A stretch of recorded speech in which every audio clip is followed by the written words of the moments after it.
तो आपको पता है कि यूपीएससी का सिविल सर्विसेज का मेंस एग्जामिनेशन अभी चल रहा है और उसमें हमने एसए पेपर का एनालिसिस ऑलरेडी देख लिया था पिछले वीडियो में।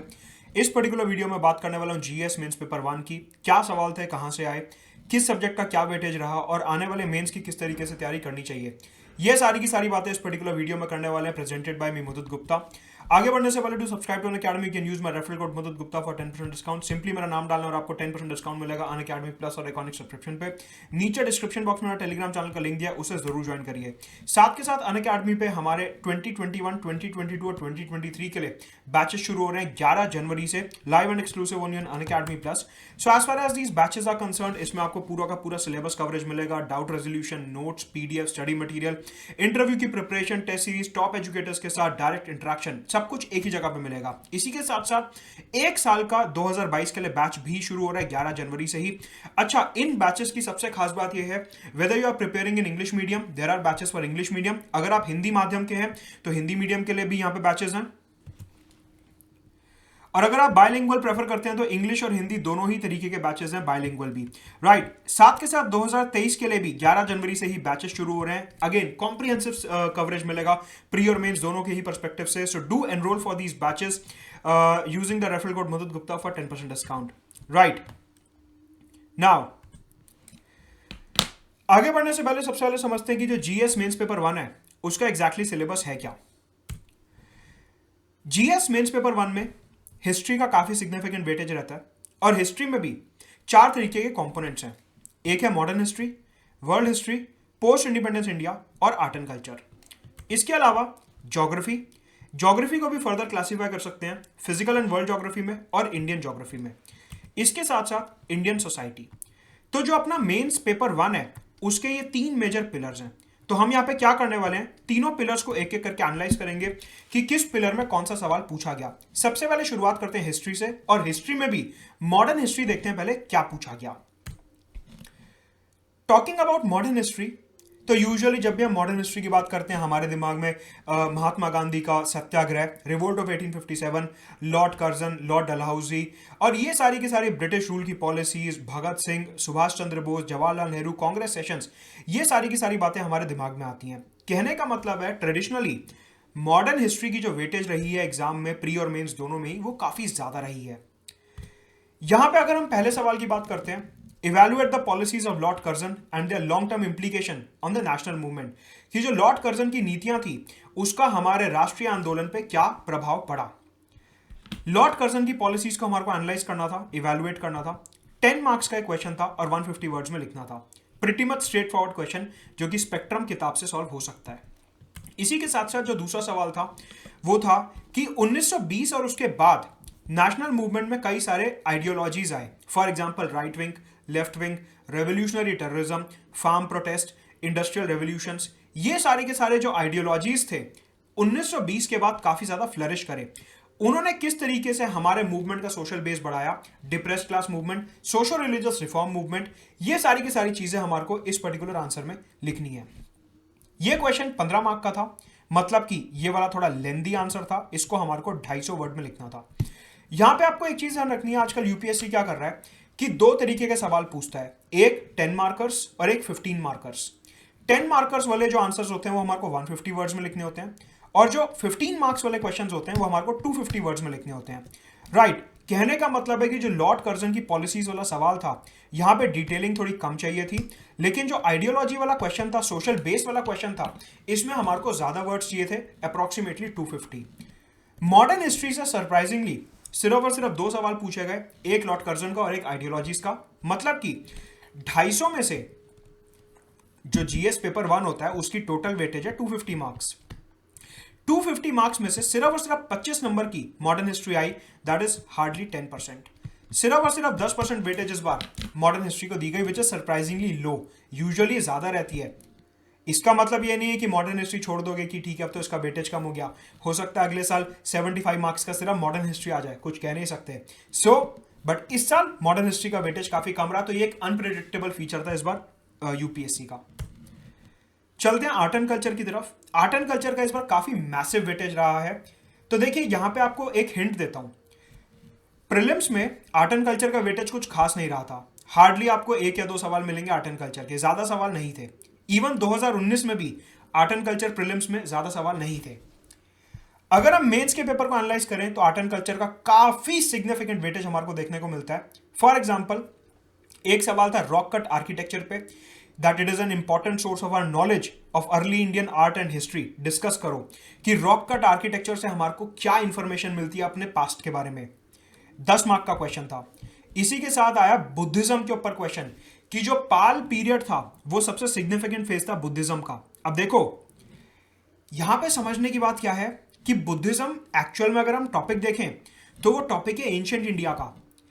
यहां पे आर्ट एंड कल्चर के साथ उसे लिंक करते हुए एंशिएंट और आर्ट एंड कल्चर का एक एमालगमेटेड, एक मिश्रण करके ये सवाल पूछा गया है।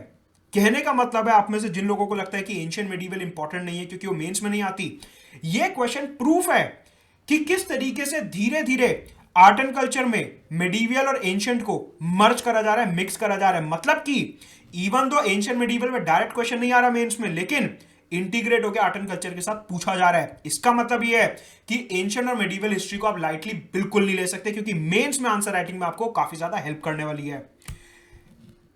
तीसरा सवाल था 15 मार्क्स का। देखो बड़ा क्वेश्चन आ गया अब।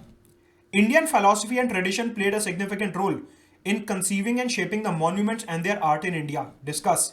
हमारे जो ट्रेडिशंस हैं, हमारी जो फिलॉसफी है, उन्होंने हमारे मॉन्यूमेंट्स को, हमारे जो इंपॉर्टेंट बिल्डिंग्स हैं उनको शेप करने में काफी इंपॉर्टेंट रोल प्ले करा है।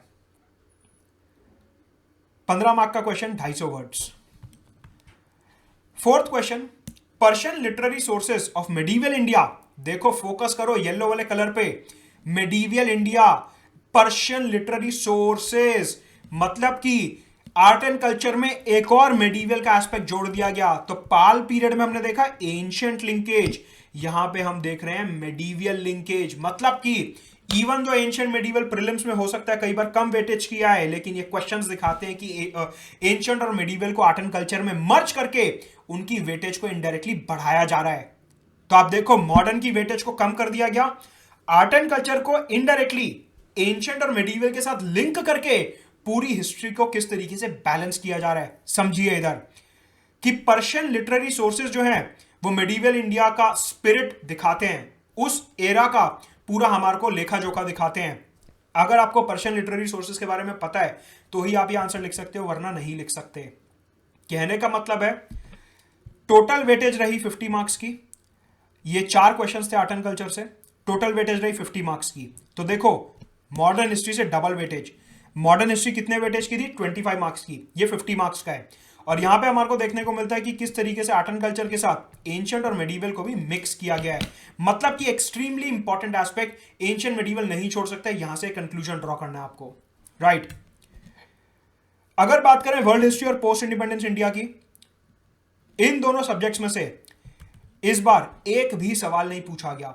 Not even one single question was there from world history and post independence India. एक भी सवाल नहीं था। यूजुअली आ रहा था एक एक सवाल, लेकिन इस बार तो एक भी नहीं था। सवाल उठता है कि क्या ये सब्जेक्ट्स को छोड़ दें फिर 2021 मेंस और 22 मेंस के लिए? जवाब है ना।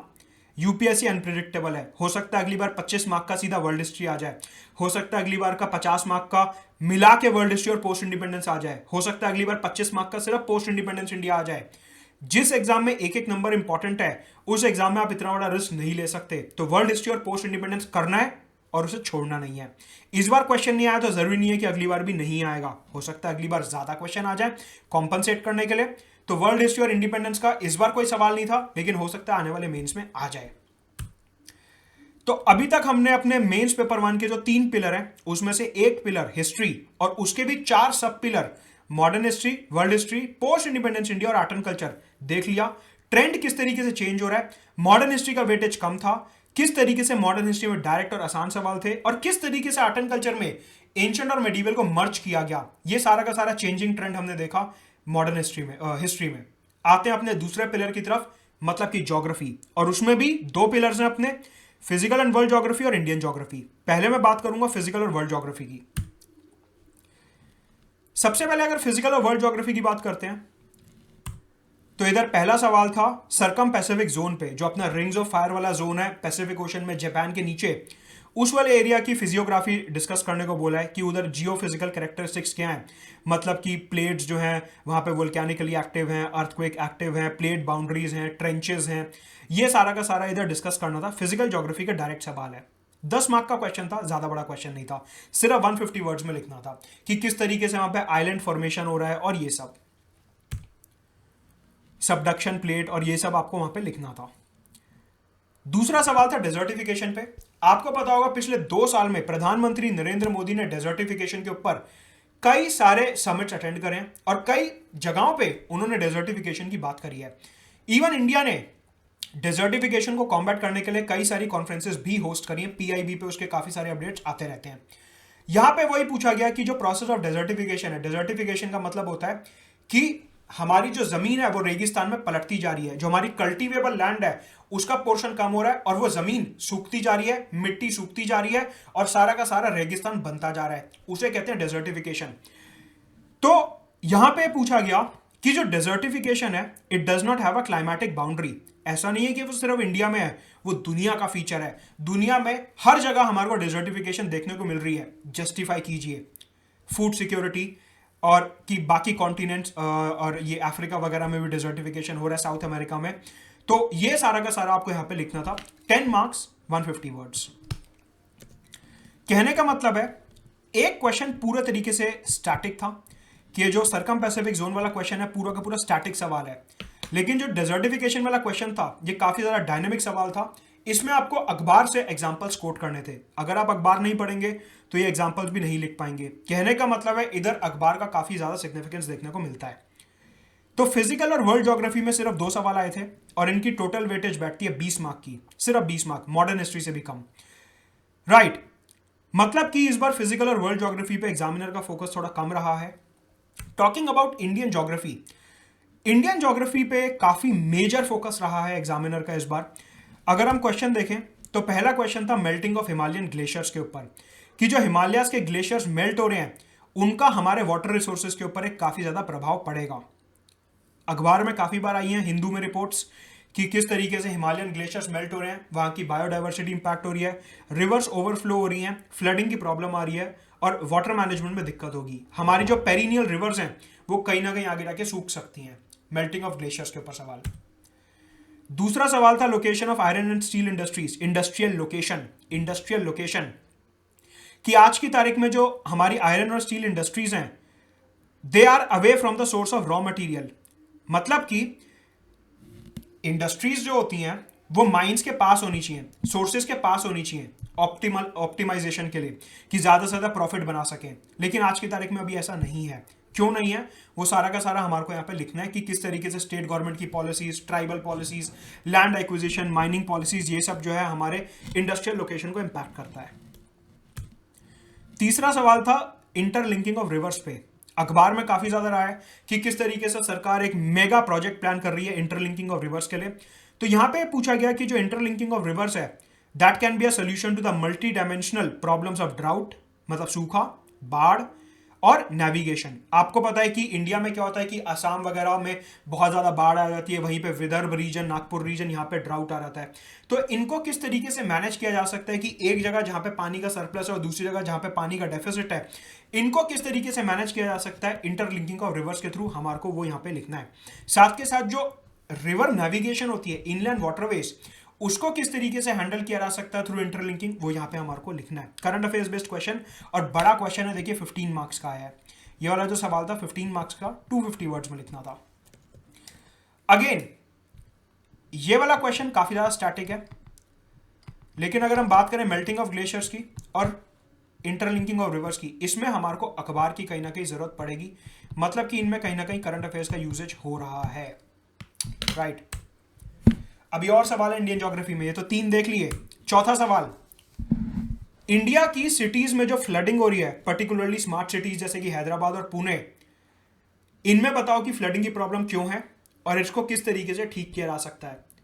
पूरा करंट बेस्ड आंसर, हल्का सा डिजास्टर मैनेजमेंट के साथ यहां पे लिंकेज देखने को मिलेगा कि सिटीज को किस तरीके से प्लान किया जा सकता है। बेसिकली अर्बनाइजेशन का क्वेश्चन है ये, जो ज्योग्राफी का ही पार्ट है, इकोनॉमिक ज्योग्राफी का पार्ट है अर्बनाइजेशन। यहां पे लिखना था इंक्लूडिंग जो एडिटोरियल्स में पॉइंट्स आते हैं, smart drainage system, rain water harvesting, aquifer management और इसी के साथ साथ प्लान्ड सिटीज, प्लान्ड डेवलपमेंट और ये सब कि लो लाइंग एरियाज में अर्बनाइजेशन नहीं होना चाहिए, रिवर एम्बैंकमेंट्स और ये सब, वो अर्बनाइजेशन का पूरा अकाउंट इधर हमारे को देना था। इसके अलावा India has immense potential for solar energy. International solar alliance प्रधानमंत्री पिछले 4 साल से प्रमोट करते आ रहे हैं। तो India has immense potential for solar energy though there are regional variations in the development. Elaborate. हमारे यहाँ जो सौर ऊर्जा है उसकी काफी ज्यादा संभावनाएं हैं, लेकिन आज की तारीख में क्या है, इसमें क्षेत्रीय भिन्नताएं हैं कि किसी क्षेत्र में सौर ऊर्जा बहुत ज्यादा है और किसी एरिया में कम पोटेंशियल है। किस तरीके से हम इसको मैनेज करेंगे, हमारे को ये पूरा का पूरा लेखा जोखा इधर लिखना था। Again slightly current based answer. और उसके बाद examine the status of forest resources in India and its impact over climate change. 2019 में India state of forest report आई थी कि हमारे फॉरेस्ट की क्या स्टेटस है। 2020 में पब्लिश हुई थी वो। उस रिपोर्ट में से ही हमारे को सीधे यहाँ पे आंसर लिखना था। पूरा करंट बेस्ड आंसर है, 15 मार्क्स का 250 वर्ड्स का, कि जो फॉरेस्ट रिपोर्ट ऑफ इंडिया थी उसमें से किस तरीके से पॉइंट्स निकलते हैं। Dense forest, very high density forest, man made forest, किस तरीके से जो है होमोजीनियस प्लांटेशन हो रही है, डाइवर्सिटी नहीं प्रमोट हो रही, ट्राइबल्स के ऊपर क्या इंपैक्ट पड़ेगा, और इसके अलावा हमारे को यहाँ पे कंपनसेटरी एफॉरेस्टेशन के बारे में लिखना था। तो ये सारे के सारे फॉरेस्ट रिसोर्सेज हमारे को यहाँ पे मेंशन करने थे। Completely current based answer again. तो अगर हम इंडियन ज्योग्राफी की बात करते हैं तो मैक्सिमम वेटेज इस बार पेपर में इंडियन ज्योग्राफी की थी 80 मार्क्स की। और अगर आप देखो फिजिकल और वर्ल्ड ज्योग्राफी में सिर्फ 2 सवाल आए 10-10 मार्क के।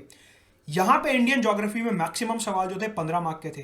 तो कहने का मतलब है एक तो सवाल का नंबर भी ज्यादा था और उनकी वेटेज भी ज्यादा थी। मतलब कि इंडियन ज्योग्राफी इस बार बहुत भारी मात्रा में पूछी गई है। और ये जो क्वेश्चंस हमने देखे ये सिर्फ स्टैटिक क्वेश्चन नहीं है, यहां पे स्टैटिक और करंट दोनों का लिंकेज हमारे को देखने को मिलता है। कहने का मतलब है कि हमें एनसीईआरटीज और बाकी स्टैंडर्ड सोर्सेज तो पढ़ना ही है, लेकिन अखबार में भी अपने आप को अपडेटेड रखना है कि urbanisation, industrial location, forest resources और ये डिजर्टिफिकेशन वगैरह में, क्लाइमेट चेंज एनवायरमेंट में क्या चल रहा है, तभी हम इन आंसर्स को इंटीग्रेट कर पाएंगे।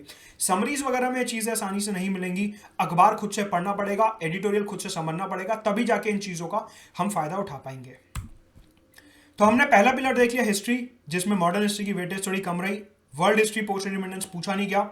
आर्ट एंड कल्चर में एंशिएंट मिडीवल के साथ लिंकेज काफी ज्यादा था। दूसरा पिलर हमने देख लिया मतलब कि ज्योग्राफी, जिसमें फिजिकल और वर्ल्ड ज्योग्राफी की वेटेज बहुत कम थी और इंडियन ज्योग्राफी की बहुत ज्यादा थी। अब आते हैं अपने तीसरे पिलर की ओर, that is Indian society. Indian society का वेटेज इस बार काफी अच्छा था। सबसे पहले अगर बात करें तो पहला क्वेश्चन था कास्ट के ऊपर, कास्टिज्म, कास्ट सिस्टम के ऊपर। Has caste system lost its relevance in understanding the multicultural Indian society? Elaborate with illustration. क्या हमारे यहाँ कास्ट सिस्टम की जो रेलेवेंस है वो कम हो रही है as far as our multicultural Indian society is concern? तो हमारे को यहाँ पे कास्ट बेस्ड डिस्क्रिमिनेशन कहाँ कम हुआ है, कहाँ ज्यादा हुआ है, उन सब के बारे में इधर लिखना है। छोटा सा क्वेश्चन है 10 मार्क्स का, 150 वर्ड्स का। अगला सवाल था कोविड पैंडेमिक के ऊपर। देखिए जीएस पेपर 1 पहला सवाल आया कोविड के ऊपर। अभी तक एक भी सवाल हमने नहीं देखा, पहला सवाल है कोविड पैंडेमिक के ऊपर। और बहुत ही सुंदर सवाल है क्या कि कोविड पैंडेमिक ने हमारे यहाँ जो इनइक्वालिटीज हैं और पॉवर्टी है उसको प्रमोट करा है। कैसे? लिखिए यहाँ पे पूरा का पूरा माइग्रेंट बेस्ड एडिटोरियल्स जो थे इंडियन एक्सप्रेस और हिंदू में, एज इट इज यहाँ पे वर्बेटिम आंसर लिखना है। मतलब कि करंट अफेयर्स का रेलेवेंस देखिए, दोनों क्वेश्चन अभी तक जो देखे दोनों ही पूरे तरीके से करंट अफेयर्स बेस्ड है। क्योंकि caste based discrimination, for example अगर मैं पहले क्वेश्चन की बात करता हूं तो आपने यहां पे देखा होगा कि अखबार में कई बारी न्यूज आई कि एक दलित महिला का रेप कर दिया गया, दलित महिला का रेप कर दिया गया, अपर कास्ट हिंदू ने लोअर कास्ट हिंदू का रेप करा। कास्ट रेलेवेंस, ये सारे एग्जांपल्स के माध्यम से हमारे को पहले क्वेश्चन में आंसर लिखना था। दूसरे क्वेश्चन में हमने देखा migrant crisis, inter state migrants किस तरीके से हफ्तों हफ्तों वो सड़क के ऊपर, हाईवे के ऊपर चलते रहे, साथ के साथ लोगों की नौकरी छूट गई, इनफॉर्मल सेक्टर पूरी तरीके से खत्म हो गया, रिक्शा वाले, कबाड़ी वाले, ऑटो वाले, जो स्ट्रीट फूड, स्ट्रीट वेंडर्स हैं, ये सब बिल्कुल पूरे तरीके से वैनिश हो गए थे। और किस तरीके से रिलायंस जैसी कंपनीज बार बार फंडिंग ला रहे थे, अलग अलग स्टार्टअप्स फंडिंग ला रहे थे, अलग अलग कंपनीज, उनके शेयर वैल्यू एकदम आसमान छू रहे थे। तो किस तरीके से रईस रईस बनते गए और गरीब गरीब बनते गए, ये पूरा का पूरा हमारे को अकाउंट यहां पे लिखना था कोविड पैंडेमिक में। बहुत ही अच्छा क्वेश्चन था सोसाइटी के पॉइंट ऑफ व्यू से। और यहां पे हमारे को लिखना था किस तरीके से महिलाओं की इंप्लॉयमेंट के ऊपर एडवर्स इंपैक्ट पड़ा है। इसके थ्रू हमारे को यह आंसर डेमोन्स्ट्रेट करना था। बहुत ही डायनामिक क्वेश्चन और बहुत ही अच्छा क्वेश्चन था। 10 मार्क्स, 150 वर्ड्स। तीसरा सवाल रीजनलिज्म के ऊपर। रीजनलिज्म आपने देखा होगा कि किस तरीके से साउथ इंडिया का एक रीजन है, नॉर्थ ईस्ट इंडिया का एक रीजन है, नॉर्थ इंडिया का एक रीजन है, सेंट्रल इंडिया एक रीजन है, और उसमें भी फिर जब हम नॉर्थ में आते हैं तो प्लेन एक रीजन है और माउंटेनियस एक रीजन है। सबका अपना अलग अलग कल्चर है। यहां पे लिखना है कि किस तरीके से जो रीजनलिज्म है that is a consequence of rising cultural assertiveness, कि हर रीजन अपने अपने कल्चर के बारे में बात करता है, हर रीजन ये बोलता है मेरा कल्चर ही ऐसा है, मेरा कल्चर वैसा, जिसकी वजह से कल्चर जो है वो रीजन स्पेसिफिक होता जा रहा है। कि फॉर एग्जाम्पल अगर हम बात करें कि साउथ इंडिया में क्या कल्चर है, Jallikattu, for example Pongal Onam. North east में क्या कल्चर है कि वहां पे फॉर एग्जांपल कामाख्या टेम्पल, वहां पे अलग तरीके का एक कल्चर चलता है। उसके अलावा ट्राइबल्स वहां पे बहुत ज्यादा हैं। नागा पीस टॉक जो सरकार के साथ चल रही है उसमें भी उन्होंने बोला कि हमारे को अपना कल्चर प्रोटेक्ट करना है। बोडोस, गोरखास, गोरखा हिल काउंसिल, ये सब क्या है, कल्चर है एक अलग, उसको प्रोटेक्ट करने की एक मुहिम है। किस तरीके से अलग अलग लोग अपना कल्चर प्रोटेक्ट करना चाहते हैं। फॉर एग्जांपल अगर हम बात करें लेह लद्दाख के ट्राइबल कम्युनिटीज की, इधर डोगरा कम्युनिटी, तो ये सारे के सारे रीजन्स जो हैं इनका अपना एक अलग कल्चर है। किस तरीके से कल्चर ने एक रीजनलिज्म प्रमोट करा है इसके बारे में यहां पे लिखना है। स्टैटिक क्वेश्चन है, ज्यादा इसमें करंट अफेयर्स नहीं आएंगे, थोड़ा बहुत करंट रेफरेंस देना पड़ेगा बट मोस्टली स्टैटिक क्वेश्चन। अगला सवाल कि जो हमारे यहाँ की डाइवर्सिटी और प्लूरलिज्म है that is under threat due to globalisation. Globalisation की वजह से जो हमारा प्लूरलिज्म है और डाइवर्सिटी है वो अंडर थ्रेट है। अगेन एनसीईआरटीज में डायरेक्ट आंसर दिया हुआ है इसका, जो सोशियोलॉजी की एनसीईआरटीज है इंडियन सोसाइटी की, उसमें डायरेक्ट आंसर है ग्लोबलाइजेशन रिलेटेड। इसके अलावा customs and tradition suppress reason leading to obscurantism, मतलब कि जो रीति रिवाज हैं उन रीति रिवाज को यूज करके लॉजिकल रीजनिंग को दबाने की कोशिश की जा रही है, जिसकी वजह से एक ऑब्सक्योरेंटिज्म प्रमोट हुआ है। मतलब कि हमारी डेवलपमेंट में एक बाधा आई है। लोगों ने कई सारी डेवलपमेंटल प्रैक्टिसेस को कल्चर और ट्रेडिशन के नाम पर रोकने की कोशिश करी है। किस तरीके से आप इसे देखते हैं, अगेन सीधा आपको आंसर मिलेगा एनसीईआरटीज में कल्चर और ट्रेडिशंस वाले चैप्टर्स में। कल्चर और ट्रेडिशन के ऊपर 3-4 चैप्टर्स हैं एनसीईआरटीज में अलग अलग क्लास की सोशियोलॉजी की।